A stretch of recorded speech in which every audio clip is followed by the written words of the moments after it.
Hello and welcome to the Uplifting Impact Podcast. We are so happy to have you here with us again. Hey, Justin. Hello, Deanna. How are you? I am wonderful. It's great to see you too. Good. Today, we are going to be talking about one of my favorite things because you might not know this, friends, but I am a theater kid.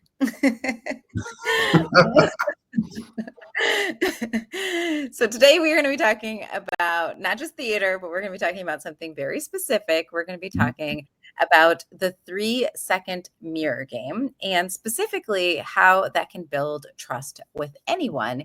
And we're going to be talking about how to utilize that in the business context and really using sort of the idea in improv, one of the ideas in improv to help exemplify what that means. Is that a good way to kind of get us started, Justin? Absolutely. It's kind of the neuroscience of improv. It's not just making things up on the fly. It's not just playing around and being silly. There's very deep, profound things that happen in our brain when we do something as simple as the mirror game. But before we get into those benefits, Deanna, why don't you tell us, being a theater kid and maybe being a theatrical personality, what is the mirror game? So, okay, let me first start off with even what improv is, right? So, improv, if you don't know, is this idea, it's a short for improvisational. And when we think about improv, what we're thinking about is how do we, um, participate in things, and especially in theater, that are not scripted. So, what does it look like to get yourself into a scene with a partner or with a group of people and not know where it's going to go? And how do you trust one another? How do you make sure that you're paying enough attention to what's being said and what's being done, that you can be in the moment and really go with the flow of where the conversation or where the scene is taking you? So we say improv because we're cool, cool. We're in the theater, but it is short for improvisational theater. And the reason why I love improv theater, and we actually encourage people, even if you don't want to be a theater, kid, or you don't want to be an actor, an actress, why we encourage people to participate, even just for fun, in some improv games or an improv class, is because it does really teach you a lot about empathy. I mean, it teaches you a lot about how to be in the moment, how to participate, how to expand your understanding of what is going on around you, really how to create greater awareness. And the mirror game is just one of many beautiful games that are part of that toolkit in the improv world. So the mirror game is the one that we're going to talk about today because it is one that's very simple. It's one that can be utilized, and it's one that we see often can have a profound impact, especially in meetings and especially in the workplace context. So let me tell you what the mirror game is. Okay. I told you, super, super easy. And for those of you who are watching, it's going to be easier for you to some degree because you're going to be able to see what we're doing here. But I'm going to try and talk through it also. So the mirror game essentially is what you're trying to do is you're trying to, with your partner, or if you're in a group, you're trying to mirror what the other person is doing. So right now I am going to do some things, and Justin, I'm going to have you mirror me. Okay. All right. So, This you wasn't ready? Here we scripted. go. Here we go. But that's improv. Justin, that's what Yeah. it's all about. Okay. Surprise improv. Surprise improv. All right. So, the first thing that I'm doing now is I am touching my nose and I am talking like this. Justin, can you repeat what I'm saying? Justin, can you repeat what I'm saying? And I'm also moving my shoulders back and forth just because I wanted Justin to look a little silly, and he's doing the same thing. And I'm also moving my shoulders, and we're touching our nose at the same time. Now, that was goofy, and I hope you're watching the video because it was fun to watch Justin do that. That's just how I normally talk, but Justin doesn't normally do that. He's much more stoic. So you got to see a little sillier side of Justin. But the point of it is, and we're not saying that this is what you should be doing in meetings, like touching your nose and moving your shoulders and doing sing-songy comments. But the point of it is to think about what is happening around you and really trying to get into understanding how other people are showing up, what their voice sounds like, what they're doing with their body, how they might be leaning in or maybe leaning back. Are their arms crossed?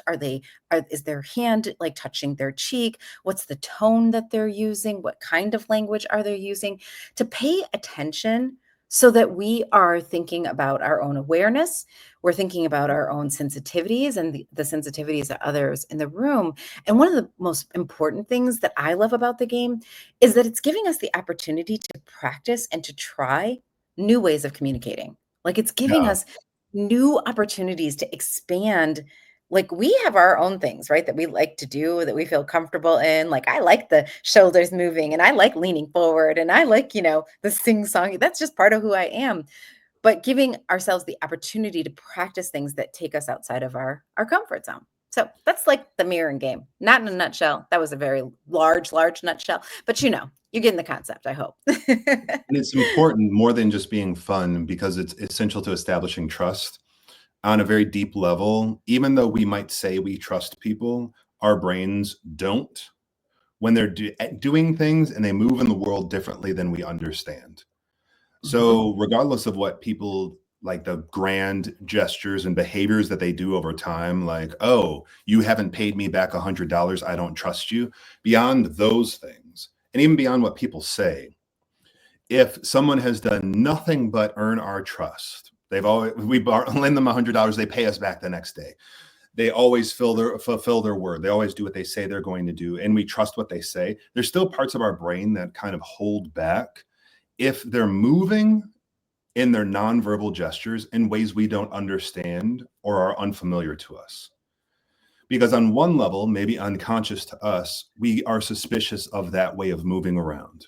So if Deanna says, I like to move my shoulders and she's moving back and forth, and if we're used to being more still, part of our brain says, what's wrong with her? Like, what is going on?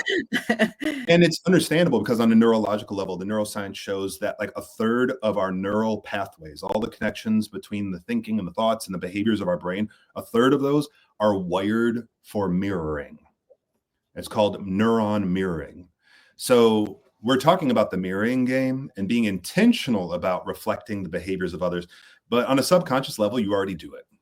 Like just the next time you're at a dinner, watch how often you do something and the other person starts doing the same thing that you're doing. You lean forward and they lean forward. You lean back and eventually they lean back because humans are very much hardwired for this. And there's very deep and profound reasons why. We can start with if you go to, for example, a wedding for someone you were friends with in college but haven't seen for 20 years. And you go there by yourself and you travel a long way and you don't know a single person at the wedding of 200 people except for your friend. Mhm. Chances are you're going to feel all kinds of nervous. I don't know anybody. And let's say they're all really good friends. It's family and it's like your friend's sorority that they've maintained contact with. So there's these tight groups that have spent a lot of time together and you feel like the outsider. When you walk into that big wedding banquet hall and you see all this family that vibe really well and all the sorority folks who get along really well, you immediately start to have a physical reaction of stress. Your hands start to tense, your shoulders start to clench, your mouth goes dry, you start to sweat, your heart starts racing, and your stomach starts getting all queasy.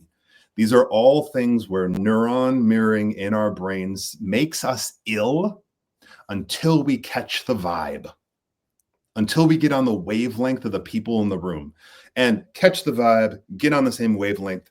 In neurological science terms, that's really like until we start to see our nonverbal behaviors mirrored in that of others, and we start to feel like we can mirror the nonverbals of other people, we start to feel sick until we can.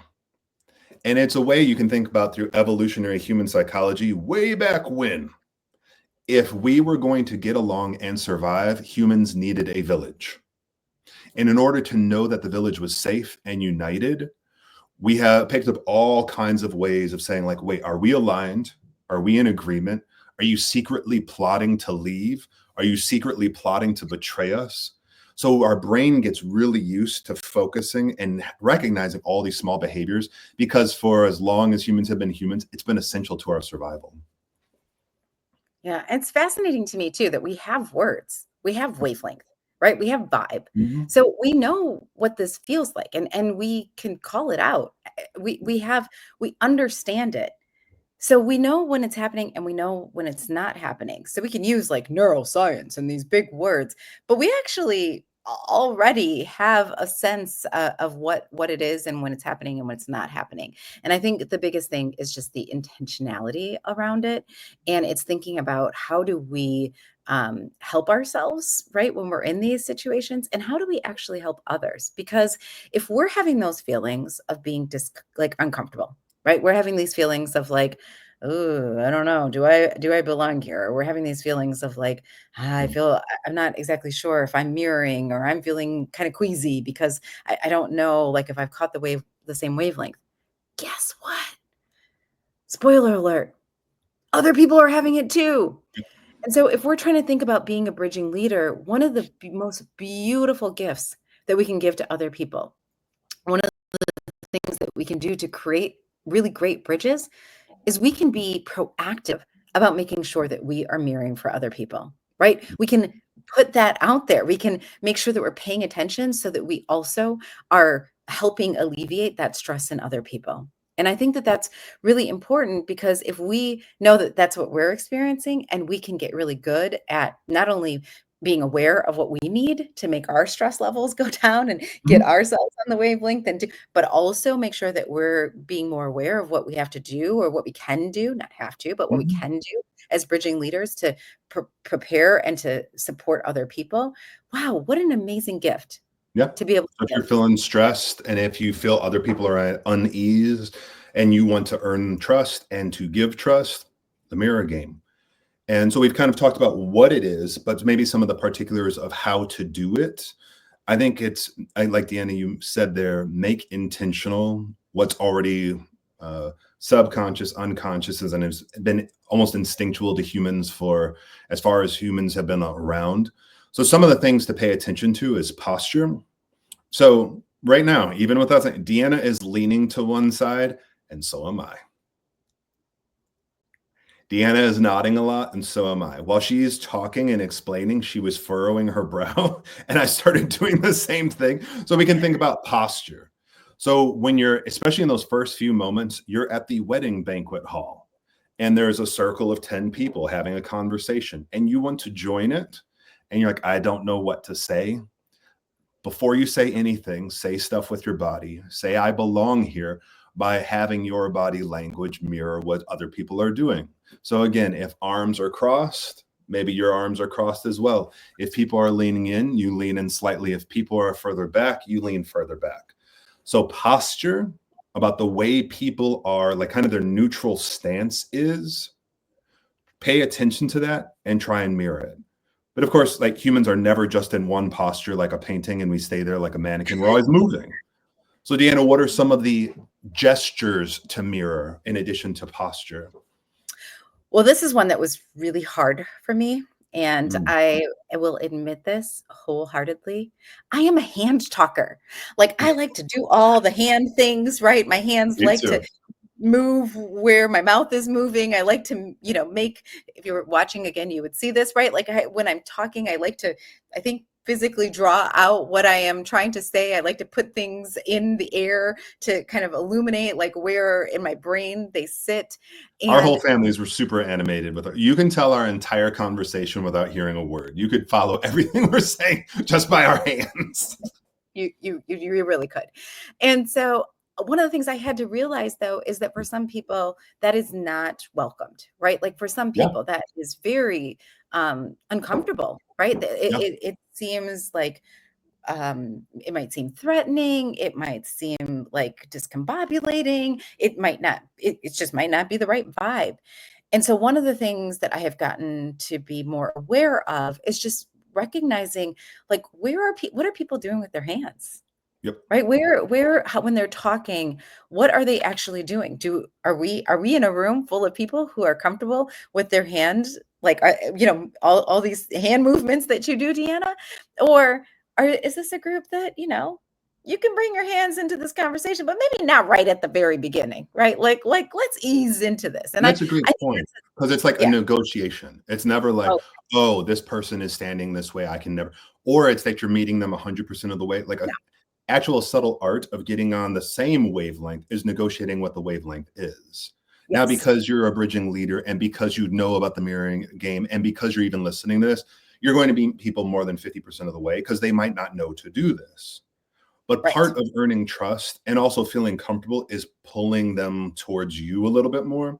So it's that negotiation of, hey, I use my hands this often. This person, their eyes are widening and their eyebrows are rising and they're leaning back as my arms are flailing around. Maybe I'll tone it down some.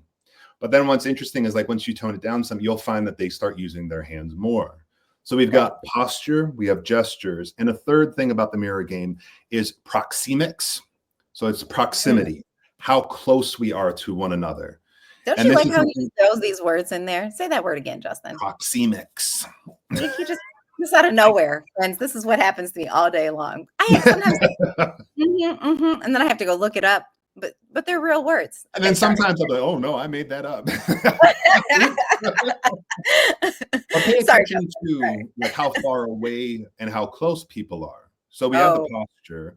I'm leaning to one side, how much I'm moving my hands around the gestures, but also pay attention to how close someone feels comfortable being.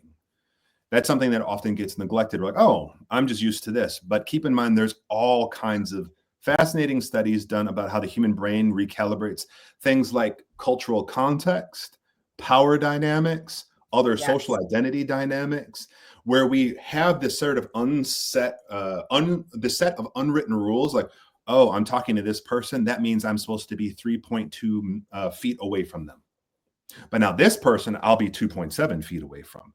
And of course, we're not that conscious about it, but we do this. We go closer or farther away from people based on our relationship with them, the power dynamics we might have between them, what we're talking about. So the purpose is here to see not just like the mirror game between us and them, but between them and other people.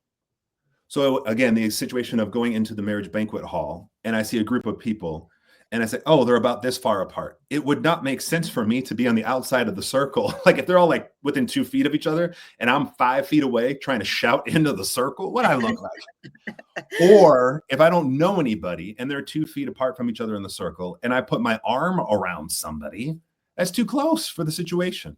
So all these things, posture, gesture, proxemics, for all this mirroring, it's not simply Deanna and Justin comes in and try and in one situation mirror Deanna's behavior. You get cheat sheets. So if Right. you're walking into the room, if you're entering the meeting, if you're seeing and there's already a group dynamic, you have an enormous cheat sheet. You get to watch from afar and see how people are interacting with each other and adjust according to that without ever being in the situation. So And I just actually thank you so much for that. And I you said a point earlier, and I just want to go back to it again because I do think this like negotiation component is really I set important a because point. Ooh, you fancy. always are saying good points. But I want to go back to it again, just because I'm sitting here thinking, like, if I was listening to this, like, where might I have some feelings about it, right? Like, Yeah. wait, so you want me to change who I am? Like, I have to be in my mind, right? If I'm being skeptical about it, wait, you want me to be a chameleon? You want me to just like be different in all these different situations? To some degree, yeah, we do, right? To some degree, part of being part of community and part of building bridges and part of being in different cultures and part of meeting different people is making sure that are you are adjusting, right? You're being Yep. adaptable. You said It the doesn't word community. right, Community and communication literally having the words come with unity. I am making unity with you. exactly. I am I'm not coming by making myself. communication is I'm making unication with you. We are Yes. negotiating and figuring this out. So the chameleon thing is like you're already doing it. Now it's just being more Yes. intentional about it and maybe turn it up a little bit. But again, it's that negotiation, obviously, with what you are comfortable with, Right. what feels safe in the situation and the context. And this brings us to a really good point: is no matter what you're doing, don't overdo it. Don't overdo it because it can seem manipulative. It can seem like you're mocking people, like you're Oh, yeah. mimicking them. So it has to be very subtle and slow. And again, slightly more than what is natural and a whole lot less than what seems like the improv mirroring game. But just start to pay attention to, hey, I'm listening very closely to what you are saying, but also what your body is saying. Yes. And I will show you, because this earning trust is, I will prove to you that I'm listening. I will prove to you I'm trying to understand. And what better way to prove I am listening and I'm trying to understand than I can track what you words you're saying, but also I am trying to track your movement in the world, not just your perceptions that you say about your experience in the world. I'm literally in milliseconds tracking your lived bodily experience moving in that world. That's really profound stuff. It is, and it's like showing grace, right? And I Mhm. think what I was gonna say is, like, I think it's important that you realize I'm doing that not forever either. I'm doing that because I am walking to your side of the bridge and saying, like, I wanna see your side of the bridge, like, you're important to me, and I think that you deserve my attention and my attentiveness. Yeah. I also honor the fact that I like to use my hands. And Mhm. guess what? If that means for the first like 2 minutes that we meet that I'm watching, right, and I see that you don't, and for the first 2 minutes, like, I'm honoring the fact that you don't use your hands, and then for minute 3, I start to bring up, 1, and then minute 4, I'm bringing up the other hand. Then by minute 10, I am back into right, like the whole thing. That's okay, right? That's okay. Yeah. I'm just saying that like there is a beat. You could take a beat and it's just a beat. It doesn't mean Yeah. forever, right? We're just asking for a beat, an intentional beat that gives people the opportunity to just take a breath. Mhm. It's the same thing that when people do it for you, right? Just think about that. When somebody does it for you, when somebody leans in and welcomes you and gives you that moment to feel like you are on the same wavelength and gives you that moment to feel like you're welcome and just alleviates all that stress, what does it do for you? Just Yeah. think about the gift that of what that means for you. So if you can do that for somebody else, then all of a sudden, right, the more intentional we are about thinking about the faster we can get through all that discomfort, the faster we can build these bridges. So that's what we're saying. And I really just wanted to make sure that that point was important because, like you said, it's like a negotiation, but I think it's even more important than that. It's just like it's just asking for a beat. It's Yeah. just saying, like, can you hold space to say, "You're important enough for me to just try and get to know where you're at, Yeah. and to spend time just trying to understand where you're at before I try to make you understand where I'm at." Yeah. And this reminds me of a story, and we'll call the person Adam. So big shout out to Adam. That's a pseudonym. And this person was working on trying to like build client relationships with new communities, different cultures, different backgrounds that were different than what he was used to and what his team was used to. So they were in sales and self-described as like more city, fast talking, more aggressive, and US American, and their speech patterns and the nonverbals. And they thought this was the way that I show you I'm warm, as I'm gregarious, I'm loud, I'm fast, I have big movements. But then when Mhm. they were trying to develop relationships with new clients and different communities that were much more reserved, it was falling flat. So the bag of tricks that had always worked, and like I go up to somebody and slap them on the back, say, "Hey, buddy, how's it going?" All of a sudden, it would freak out these new people, and they felt like we weren't making headway. And we saw this like in real time, where Deanna and I were on the call with Adam and his team, and Adam had a lot of really big stuff going on. So we're making small talk. Let's say the meeting was supposed to start at 10. We're making small talk. There's a few people on early, like 9:58. We're making small talk and everything. And then we're waiting for some more people to come on the call. And then Adam finally comes in like 10:03. But we've had 5 minutes of the 5 people on the call all developing a wavelength and a vibe. Right. And then Adam comes on 3 minutes late. He apologizes profusely, but he's still doing the Adam bag of tricks. He's talking loud, he's talking fast, he's using it, and it's a completely different vibe than everyone else had in the room. And it's not that he did anything mean or anything wrong, but he did something that probably wasn't the best for him, because we lost like another minute and a half. The other three people we had been talking to and were vibing with really well, and we're getting conversation, lots of laughter, they completely went still and quiet. Stop I talking hadn't completely. noticed anything mean or nasty, but what you could see them doing is like, okay, so now our room of 5, where we developed a certain pattern, is now disrupted by a 6th person, and I have to recalibrate. So when we had one-on-one with Adam later on, I was like, so you're talking about how to get on the wavelength of new people, and you came into that meeting like real fast and heavy. Don't do that. So come into the room, come into the wedding banquet hall, come into the virtual meeting, come into the situation slower, realizing that there's already a set of patterns. There's already a mirror game that has been happening before you got there. And go in slow enough to respond. And so many of us, I want to immediately make a connection. I immediately want to be friends. I want to immediately show people they can trust me. But one of the best ways to earn trust is actually to take time to see what their patterns are, to see what their behavior is, and mirror it. Because to earn trust isn't to say, hi, I'm Justin, I earn your trust, give it to me. It's to slowly prove it by saying, I will take time to mirror your behavior, which proves I'm paying attention to you and centering you in ways that make me trustworthy. Ooh, centering you. I am Yeah. centering you. Yeah. That is such a powerful, powerful thought. The more we can put that in the front of our minds, I am centering you, not centering myself. I am centering you.